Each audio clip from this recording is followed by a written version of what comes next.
Silakan aja ya dimulai ya. Iya, Pak.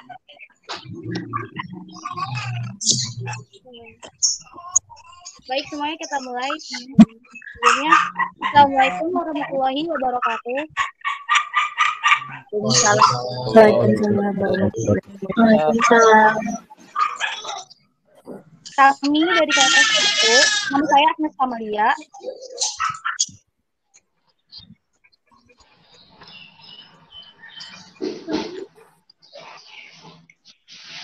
Akbar. Nama saya Akbar Faisal.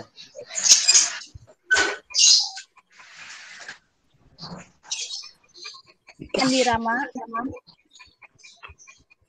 Dan saya Andika Reza Kurniawan. Di sini kita akan mempresentasikan tentang balance scorecard. Selanjutnya, ke slide kedua. Pengertian balance scorecard.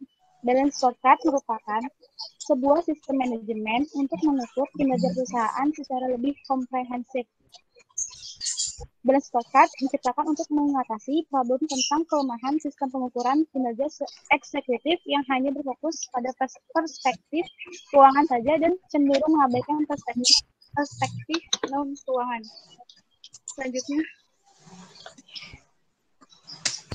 di sini ada pengertian balance scorecard menurut para ahli. Yang pertama ada dari Fahmi. Yang kedua dari Luis dan Biromo. Dan yang ketiga ada dari Kaplan dan Nelson.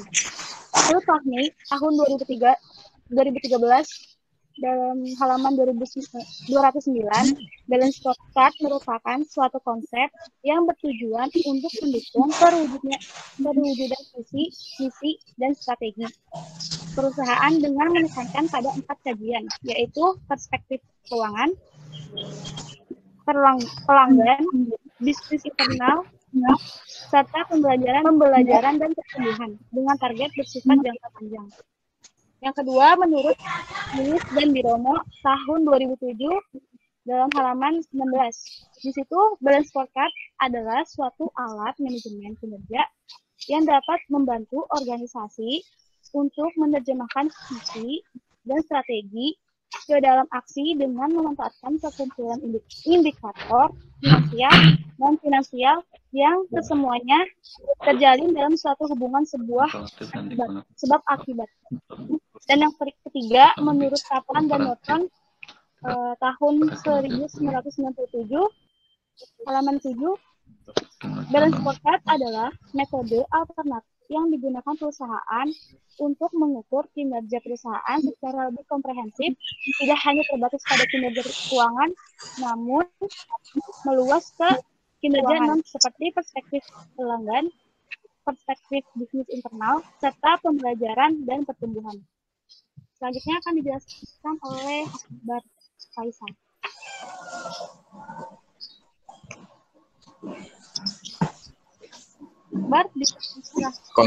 Konsep balance scorecard.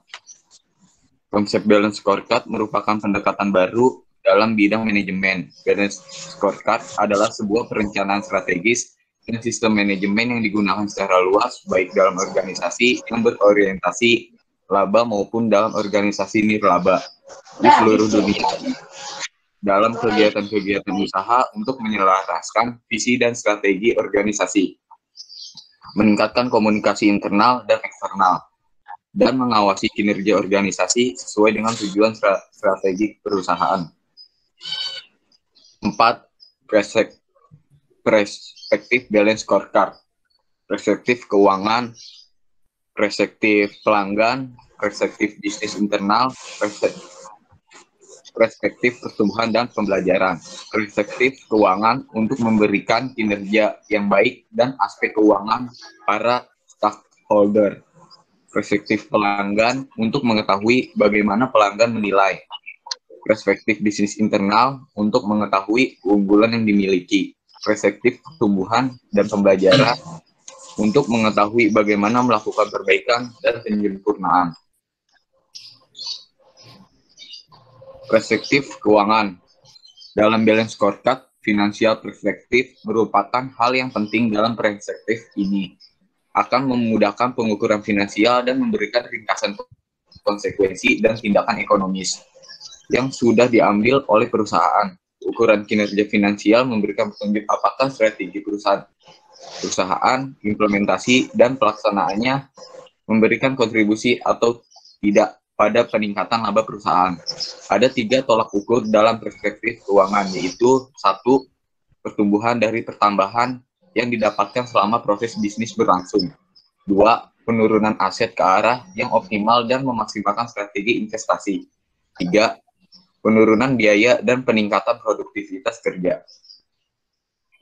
Perspektif keuangan pelanggan.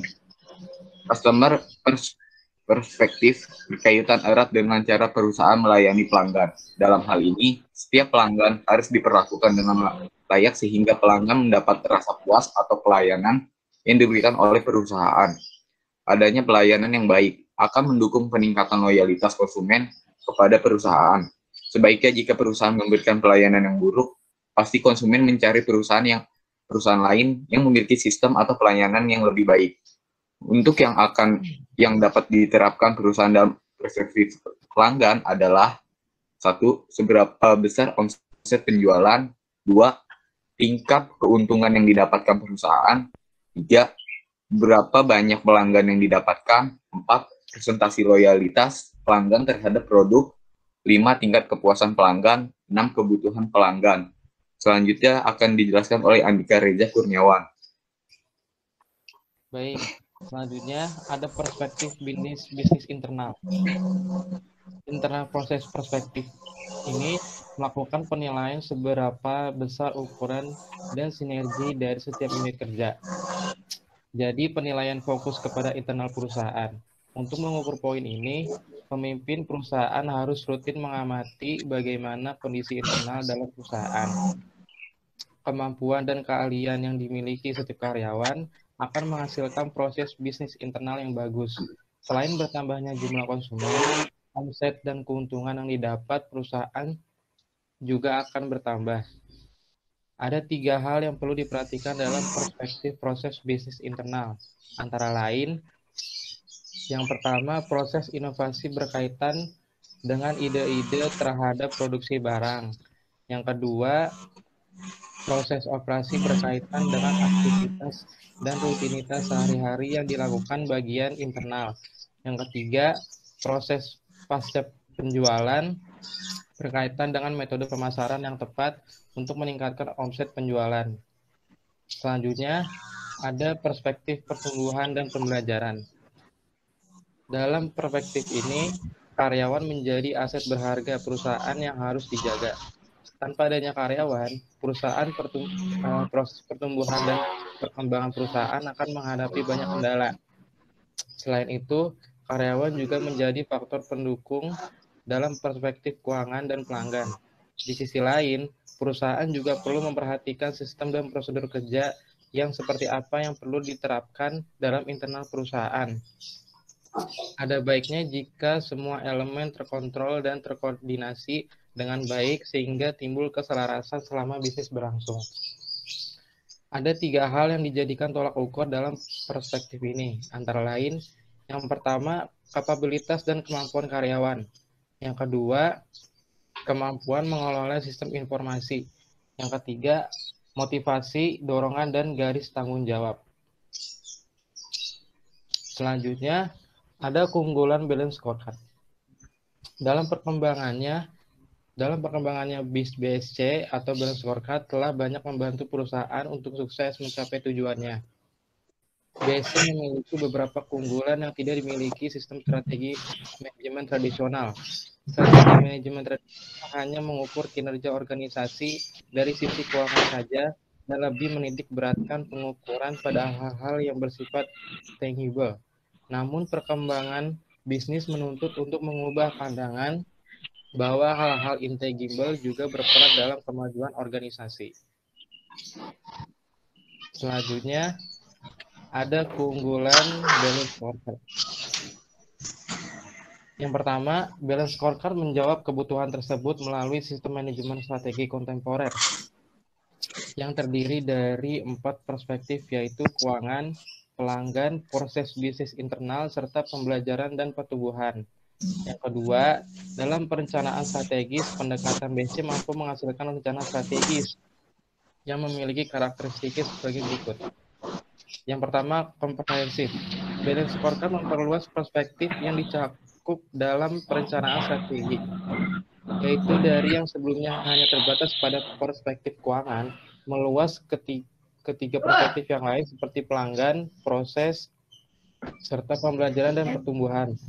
Perluasan perspektif rencana strategi yang perspektif non-keuangan tersebut menghasilkan manfaat, yaitu menjanjikan kinerja keuangan yang berlipat ganda dan berkesinambungan serta memampukan organisasi untuk memasuki lingkungan bisnis yang kompleks. Selanjutnya, koheren.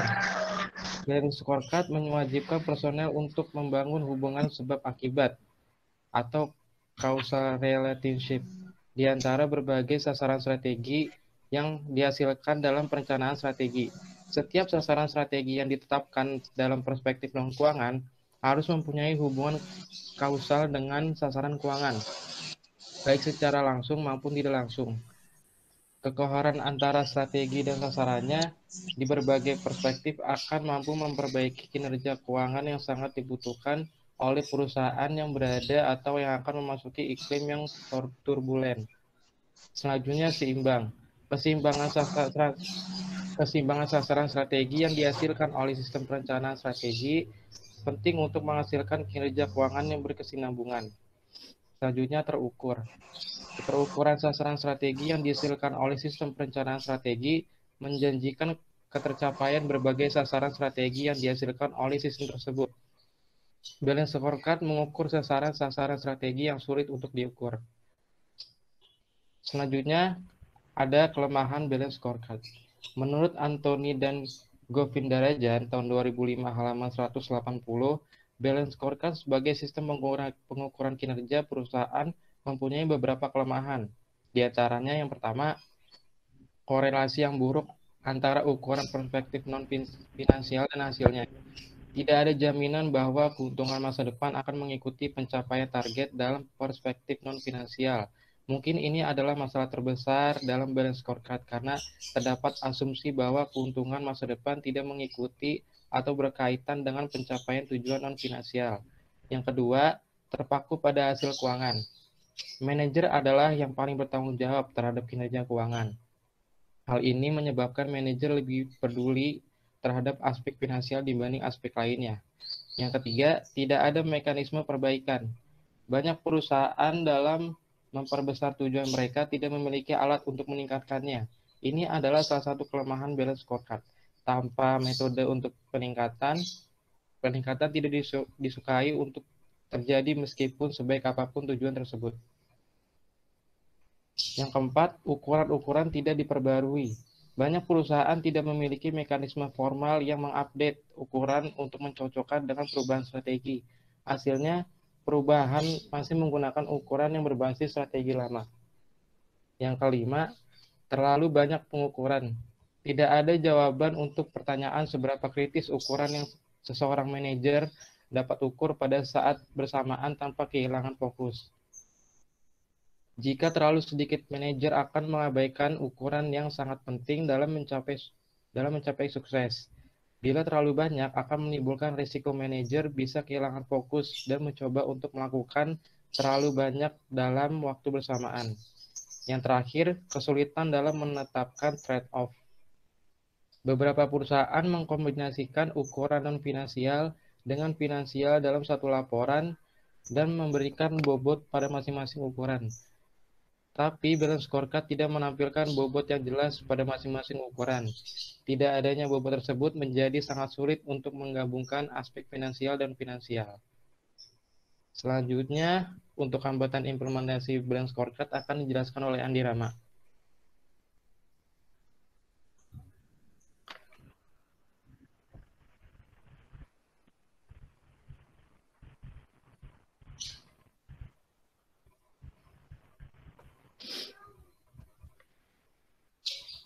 Andi Rama ada Andi Rama? Mana ada? Ada gangguan, Pak. Ada tulisan pesan.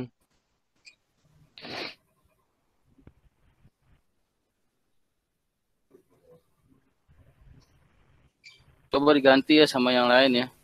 Agnes bacain nih. Selanjutnya ada hambatan implementasi balance scorecard. Di situ ada beberapa hambatan implementasi dalam balance scorecard. Di antaranya ialah hambatan sumber daya, hambatan manajemen, hambatan visi, dan hambatan orang.